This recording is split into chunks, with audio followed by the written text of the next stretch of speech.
All right. Day 77, I think. 1 Samuel chapter 7, 8, and 9. Chapter 7.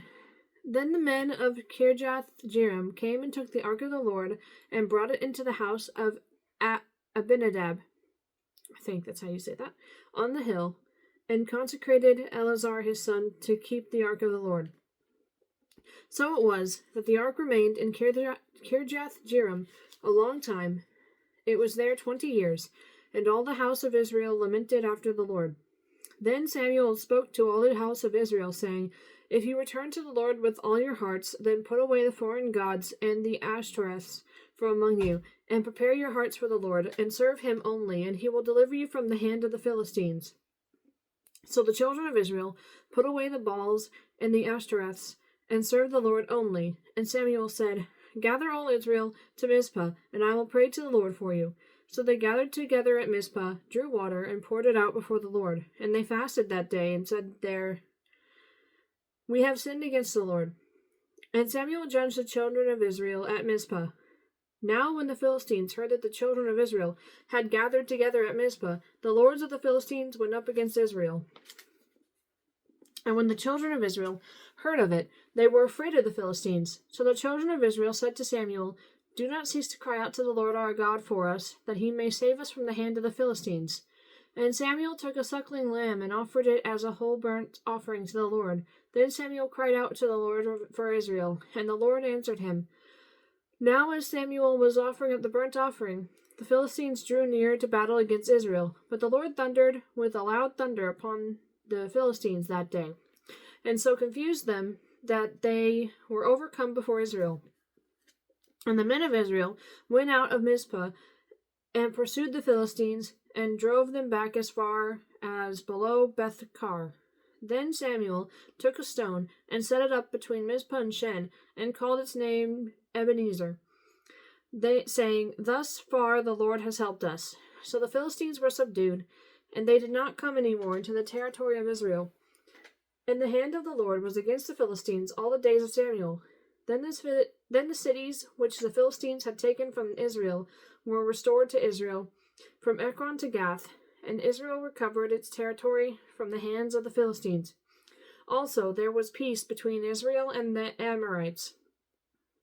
And Samuel judged Israel all the days of his life. He went from year to year on a circuit to Bethel, Gilgal, and Mizpah, and judged Israel in all those places. But he always returned to Ramah, for his home was there. There he judged Israel, and there he built an altar to the Lord. All right, 1 second. Chapter 8. Now it came to pass, when Samuel was old, that he made his sons judges over Israel. The name of his firstborn was Joel, and the name of his second, Abijah. They were judges in Beersheba. But his sons did not walk in his ways. They turned aside after dishonest gain, took bribes, and perverted justice. Then all the elders of Israel gathered together, and came to Samuel at Ramah, and said to him, Look, you are old, and your sons do not walk in your ways. Now make us a king to judge us like all the nations. But the thing displeased Samuel when they said, Give us a king to judge us. So Samuel prayed to the Lord, and the Lord said to Samuel, Heed the voice of the people in all that they say to you, for they have not rejected you, but they have rejected me, that I should not reign over them, according to all the works which they have done since the day that I brought them up out of Egypt, even to this day, with which they have forsaken me and served other gods. So they are doing to you also. Now therefore heed their voice. However, you shall solemnly forewarn them, and show them the behavior of the king who will reign over them. So Samuel told all the words of the Lord to the people who asked him for a king. And he said, This will be the behavior of the king who will reign over you. He will take your sons and appoint them for his own chariots and to be his horsemen, and some will run before his chariots. He will appoint captains over his thousands and captains over his 50s. Will set some to plow his ground and reap his harvest, and some to make his weapons of war and equipment for his chariots. He will take your daughters to be perfumers, cooks, and bakers, and he will take the best of your fields, your vineyards, and your olive groves, and give them to his servants. He will take 1/10 of your grain and your vintage, and give it to his officers and servants. And he will take your male servants, your female servants, your finest young men, and your donkeys, and put them to his work. He will take 1/10 of your sheep, and you will be his servants. And you will cry out in that day because your king, whom you have chosen for yourselves, and the Lord will not hear you in that day.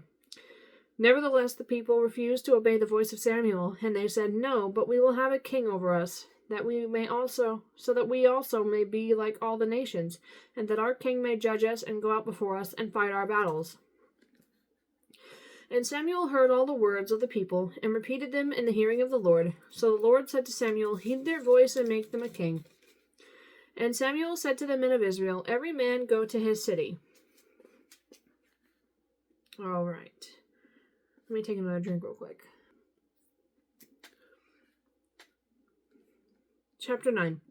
There was a man of Benjamin whose name was Kish, the son of Abiel, the son of Zeror, the son of Becherath, the son of Aphiah, a Benjamite, a mighty man of power, and he had a choice and handsome son whose name was Saul.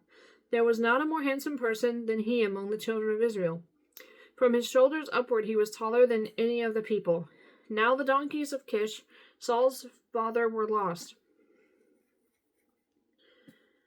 And Kish said to his son Saul, Please take one of the servants with you, and arise, go and look for the donkeys. So he passed through the mountains of Ephraim and through the land of Shalisha, but they did not find them. Then they passed through the land of Shalim, and they were not there. Then he passed through the land of the Benjamites, but they did not find them. When they had come to the land of Zuph, Saul said to his servant who was with him, Come, let us return, lest my father cease caring about the donkeys and become worried about us. And he said to him, Look now, there is in this city a man of God, and he is an honorable man. All that he says surely comes to pass, so let us go there. Perhaps he can show us the way that we should go. Then Saul said to his servant, But look, if we go, what shall we bring the man? For the bread in our vessels is all gone, and there is no present to bring to the man of God. What do we have? And the servant answered Saul again and said, Look, I have here And the servant answered Saul again and said, Look, I have here at hand 1/4 of a shekel of silver. I will give that to the man of God to tell us our way. Formerly in Israel, when a man went to inquire of God, he spoke thus, Come, let us go to the seer. For he who is now called a prophet was formerly called a seer. Verse 10. Then Saul said to his servant, Well said, come, let us go. So they went to the city where the man of God was. As they went up the hill to the city, they met some young woman going out to draw water, and said to them, Is a seer here? Young women, sorry, I said that wrong. Verse 12. And they answered them and said, Yes, there he is, just ahead of you. Hurry now, for today he came to the city, because there is a sacrifice of the people today on the high place. As soon as you come into the city, you will surely find him before he goes up to the high place to eat.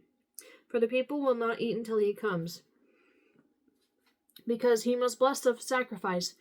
Afterward, those who are invited will eat.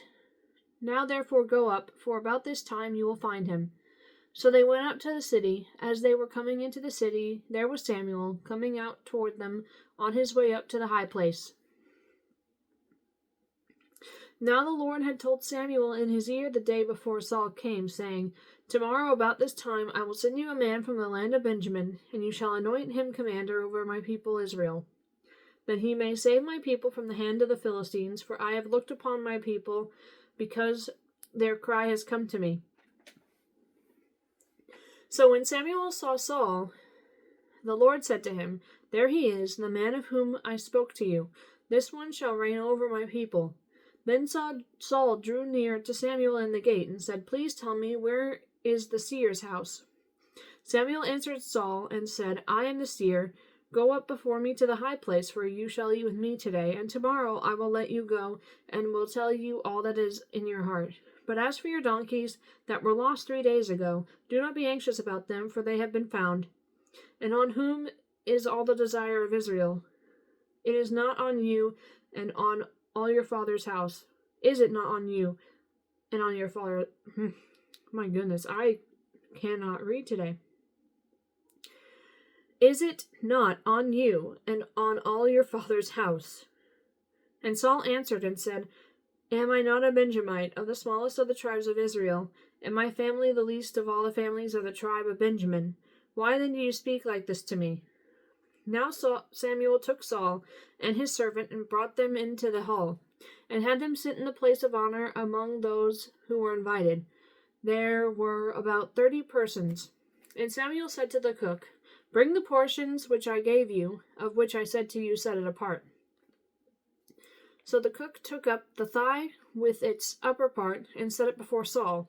And Samuel said, Here it is, what was kept back. Got distracted. Here it is, what was kept back. It was set apart for you. Eat. For until this time it has been kept for you, since I said I invited the people. So Saul ate with Samuel that day. When they had come down from the high place into the city, Samuel spoke with Saul on the top of the house. They arose early, and it was about the dawning of the day that Samuel called to Saul on the top of the house, saying, Get up, that I may send you on your way. And Saul arose, and both of them went outside, he and Samuel. As they were going down to the outskirts of the city, Samuel said to Saul, Tell the servant to go on ahead of us, and he went on. But you stand here a while, that I may announce to you the word of God. 1 second. I'm tempted to do chapter 10 too, to finish a thought, because it's stopped in the middle of a thought again. Yeah, let's go ahead and do chapter 10 too. Alright, chapter 10. Then Samuel took a flask of oil and poured it on his head, and kissed him and said, Is it not because the Lord has anointed you a commander over his inheritance? When you have departed from me today, you will find 2 men by Rachel's tomb in the territory of Benjamin at Zelzah. And they will say to you, The donkeys which you went to look for have been found. And now your father has ceased caring about the donkeys and is worrying about you, saying, What shall I do about my son? Then you shall go on forward from there and come to the terebinth tree of Tabor. There 3 men going up to God at Bethel will meet you, one carrying 3 young goats, another carrying 3 loaves of bread, and another carrying a skin of wine. And they will greet you, and give you 2 loaves of bread, which you shall receive from their hands. After that you shall come to the hill of God, where the Philistine garrison is. And it will happen, when you have come there to the city, that you will meet a group of prophets coming down from the high place, with a stringed instrument, a tambourine, a flute, and a harp before them, and they will be prophesying. Then the Spirit of the Lord will come upon you, and you will prophesy with them, and be turned into another man. And let it be, when these signs come to you, that you do as the occasion demands, for God is with you. You shall go down before me to Gilgal, and surely I will come down to you to offer burnt sacrifice. Oh my gosh. Skipped a line again. And surely I will come down to you to offer burnt offerings and make sacrifices of peace offerings. 7 days you shall wait, till I come to you and show you what you should do. So it was, when he had turned his back to go from Samuel, that God gave him another heart, and all those signs came to pass that day. When they came there to the hill, there was a group of prophets to meet him. Then the Spirit of God came upon him, and he prophesied among them. And it happened, when all who knew him formerly saw that he indeed prophesied among the prophets, that the people said to one another, What is this that has come upon the son of Kish? Is Saul also among the prophets? Then a man from there answered and said, But who is their father? Therefore it became a proverb. Is Saul also among the prophets? And when he had finished prophesying, he went to the high place. Then Saul's uncle said to him and his servant, Where did you go? So he said, To look for the donkeys. When we saw that they were nowhere to be found, we went to Samuel. And Saul's uncle said, Tell me, please, what Samuel said to you. So Saul said to his uncle, He told us plainly that the donkeys had been found. But about the matter of the kingdom, he did not tell him what Samuel had said. Then Samuel called the people together to the Lord at Mizpah, and said to the children of Israel, Thus says the Lord God of Israel, I brought up Israel out of Egypt, and delivered you from the hand of the Egyptians, and from the hand of all kingdoms, and from those who oppressed you. But you have today rejected your God, who himself saved you from all your adversaries and your tribulations. And you have said to him, No, set a king over us. Now therefore present yourselves before the Lord by your tribes and by your clans. And when Samuel had caused all the tribes of Israel to come near, the tribe of Benjamin was chosen. When he had caused the tribe of Benjamin to come near by their families, the family of Matri was chosen, and Saul the son of Kish was chosen. And when they sought him, he could not be found. Therefore they inquired of the Lord further, Has the man come here yet? And the Lord answered, There he is, hidden among the equipment. So they ran and brought him from there, and when he stood among the people, he was taller than any of the people from his shoulders upward. And Samuel said to all the people, Do you see him whom the Lord has chosen, that there is no one like him among all the people? So all the people shouted and said, Long live the king. Then Samuel explained to the people the behavior of royalty, and wrote it in a book, and laid it up before the Lord. And Samuel sent all the people away, every man to his house. And Saul also went home to Gibeah. Why am I having so much trouble with that one? That was weird. Okay, verse 26. And Saul also went home to Gibeah, and valiant men went with him, whose hearts God had touched. But some rebels, really? Verse 27. But some rebels said, How can this man save us? So they despised him and brought him no presents, but he held his peace. All right. Sorry. That was weird. I just messed up twice in a row. All right, tomorrow we'll read 11, 12, and 13. Let me find the cat. Or drop my phone. Hold on a second. What a good boy he is. Oh, look at the Michislav. Okay. Whoa, he wants the toy. Okay.